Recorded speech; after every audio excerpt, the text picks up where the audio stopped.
Hello students, let us continue. B. Wordsworth. She said to me, "Stay here and watch him while he watches the bees." Do you remember what the young man had asked the boy? He had asked the boy whether he could go in and watch the bees. And when the boy went to his mother and told her, she came and said, "Stay here and watch him while he watches the bees." She might be thinking that that man was a thief and would steal some of the things from the garden. The man said, "Thank you, madam. You have done a good deed today." The man was thankful to her, grateful to her for having allowed him to stay there and watch the bees. He spoke very slowly and correctly, as though every word was costing him money.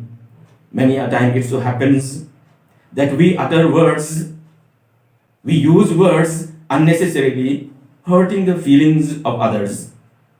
But this man did not do so. He spoke so slowly and so correctly, as though every word was costing him money. We watched the bees, this man and I, for about an hour, squatting near the palm trees. Squatting means sitting. They both sat there for about an hour, watching the bees on the palm trees. The man said, "I like watching bees, Sonny. Do you like watching bees?" The man asked him whether he watched bees or not. I said, "I ain't have the time." Ain't here stands for do not. Ain't is actually the short form of am not, is not, are not, does not, do not, and it is not considered a type of standard English. He shook his head sadly. When the boy said that he did not have the time to watch bees, the man was a bit sad. So he shook his head sadly. He said, "That's what I do. I just watch ants for days. Have you ever watched ants and scorpions and centipedes and congories? Have you watched those? Scorpions, centipedes, congories, etc. are types of creatures. The man watches these. He likes watches these types of creatures and asks the boy, "Do you like watching them?" The boy shook his head. In other words, he said, "No, I do not want to watch the bees." I said, "What you does do, mister?" He got up and said, "I am a poet." I said, "A good poet?" He said, "The greatest in the world." While talking, the boy asks the man what he does or what he is. To this, the boy says that he is a poet. And so the boy asks him whether he is a good poet or not. But the man says that he is the greatest poet in the world. He next asks him, "What's your name, mister?" B. Wordsworth. B for Bill. Black Wordsworth. White Wordsworth was my brother. We share one heart. I can watch a flower like the morning glory and cry. So the boy asks him what his name is, and the man says that his name is B. Wordsworth. So the boy guesses that B stands for Bill. But the man says, "No, B does not stand for Bill. B stands for black. Black Wordsworth, and that he has one brother named White Wordsworth. He further says that they share one heart. I can watch a small flower like the morning glory and cry. The man tells him that whenever he happens to see a small flower like the morning glory, he cries. The boy then asked him, "Why you does cry? Why do you cry?" The man says, "Why, boy? Why? You will know when you grow up. You are a poet too, you know. And when you are a poet, you can cry for everything." See, poets think differently. Their thinking pattern is different from ours. So when they see something bad in nature, they feel greatly and feel like crying. And as he says that he is the greatest poet in the world, whenever he happens to see things going wrong in nature, he starts crying. And he also says that the boy, once becomes a poet, will cry, seeing things in nature. He didn't laugh. He said, "You like your mother? When she not beating me?" So the man asks the boy whether he likes his mother or not. The boy says that he likes his mother only when she does not beat him. He pulled out a printed sheet from his hip pocket and said, "On this paper is the greatest poem about mothers, and I am going to sell it to you at a bargain price for 4 cents.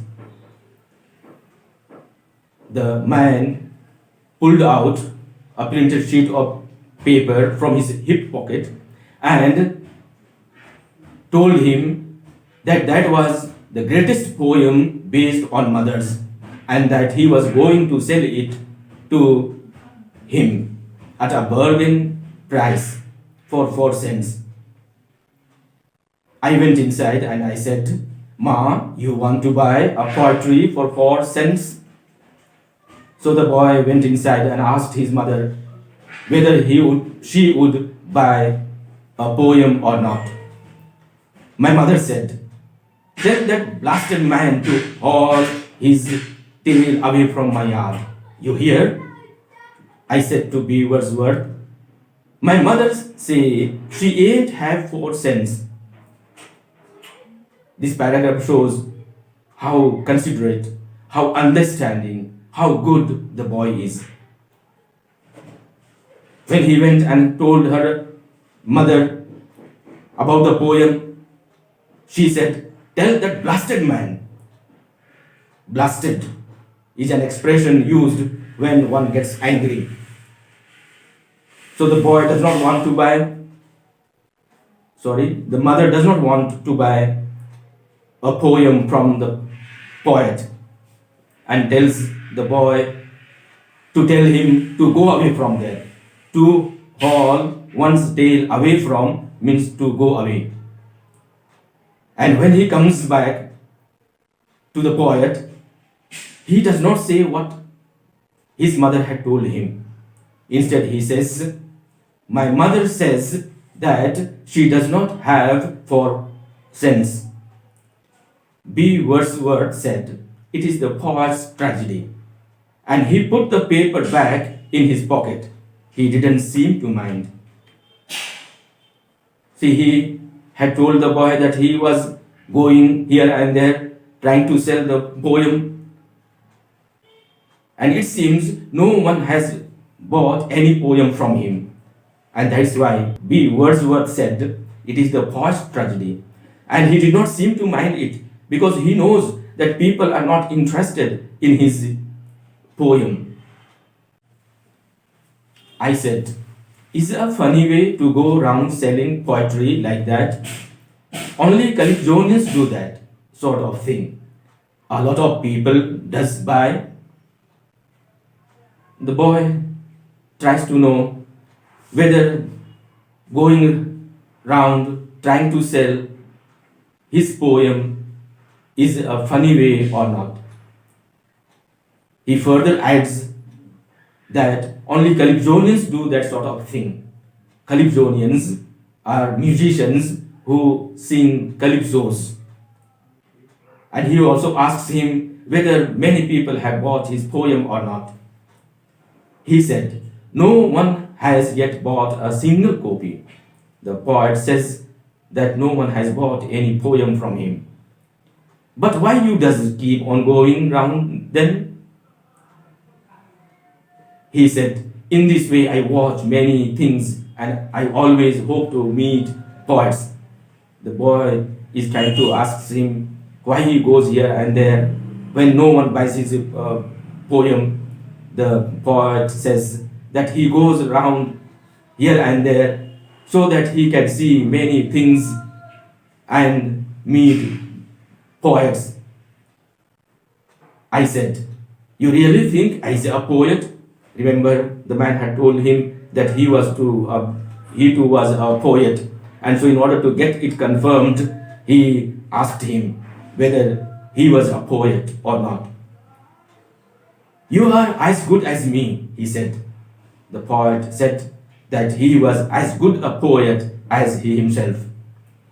"And when B. Wordsworth left, I prayed I would see him again." In one way, the boy was greatly impressed by his way of talking. And that's why when B. Wordsworth left, he prayed that he would see him again.